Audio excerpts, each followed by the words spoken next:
क्या बिहार की राजनीति में आज एक नया अध्याय शुरू हो गया है? क्या वर्षों से चली आ रही बीजेपी और आरजेडी की सियासत को अब तीसरा विकल्प मिल गया है? चुनावी रणनीतिकार से नेता बने प्रशांत किशोर ने आखिरकार चुनावी मैदान में अपनी पहली बड़ी जीत दर्ज कर ली। बिहार की जनता ने क्या बदलाव का संकेत दिया है? नमस्कार, आप देख रहे हैं साधना एक्सप्रेस। आपके साथ मैं हूं हिना मेहता और इस वक्त की सबसे बड़ी खबर लेकर मैं हाजिर हूं आपके सामने।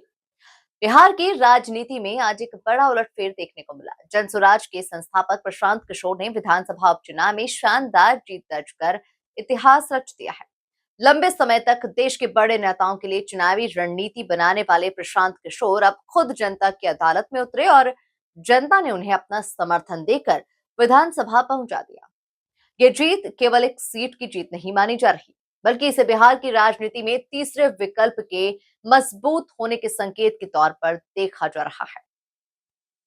प्रशांत किशोर भारतीय राजनीति का एक ऐसा नाम है जिन्होंने पर्दे के पीछे रहकर कई बड़े चुनावों की रणनीति बनाई। उन्होंने अलग अलग समय में कई राजनीतिक दलों के लिए चुनावी अभियान तैयार किए और कई चुनावों में जीत दिलाने का श्रेय भी उन्हें दिया जाता है।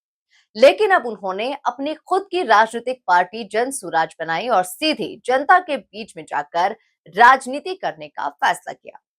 आज उनकी पहली बड़ी चुनावी जीत ने ये साबित कर दिया है कि रणनीतिकार से बने उनका नेता बनने का ये सफर सफल होता नजर आया है।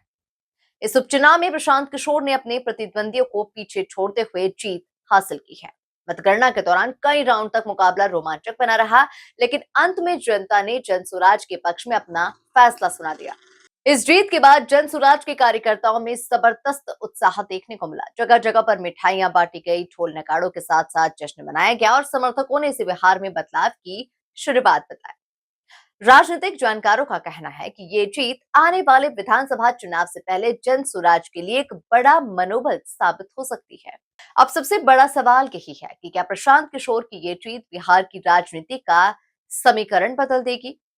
अब तक बिहार की राजनीति मुख्य रूप से एनडीए और महागठबंधन के बीच सिमटी हुई थी, लेकिन इस परिणाम ने ये संकेत दिया कि जनता तीसरे विकल्प को भी मौका देने के लिए तैयार दिखाई दे रही है।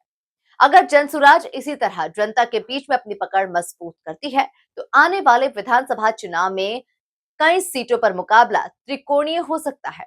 इसका सीधा असर बड़े राजनीतिक दलों की रणनीति पर भी पड़ सकता है। प्रशांत किशोर की जीत के बाद राजनीतिक गलियारों में चर्चाओं का दौर तेज हो गया है, जहां जन सुराज के समर्थक इसे जनता के भरोसे की जीत बता रहे हैं।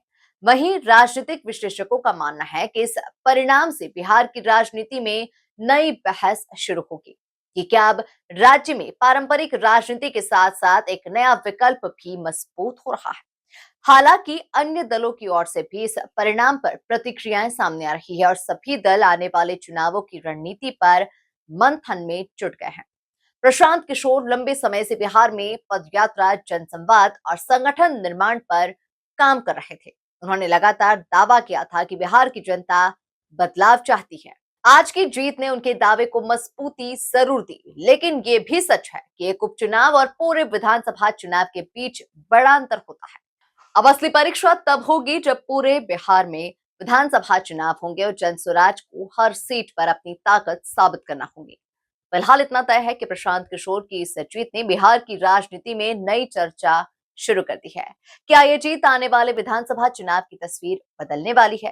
क्या बिहार को अब एक नया राजनीतिक विकल्प मिल गया है? आपकी इस पर क्या राय है? क्या प्रशांत किशोर आने वाले विधानसभा चुनाव में भी बड़ा कमाल कर पाएंगे? अपनी राय हमें कमेंट बॉक्स में जरूर बताइए। अगर आपको ये हमारी रिपोर्ट पसंद आई है तो इसे लाइक करें, शेयर करें और साधना एक्सप्रेस डिजिटल को आपने अभी तक सब्सक्राइब नहीं किया है तो जल्द ही कर लीजिए। मिलते हैं नई रिपोर्ट के साथ। नमस्कार। खबरों की रफ्तार सधे अंदाज में लेटेस्ट खबरों के लिए हमारे चैनल साधना एक्सप्रेस डिजिटल को सब्सक्राइब जरूर करें।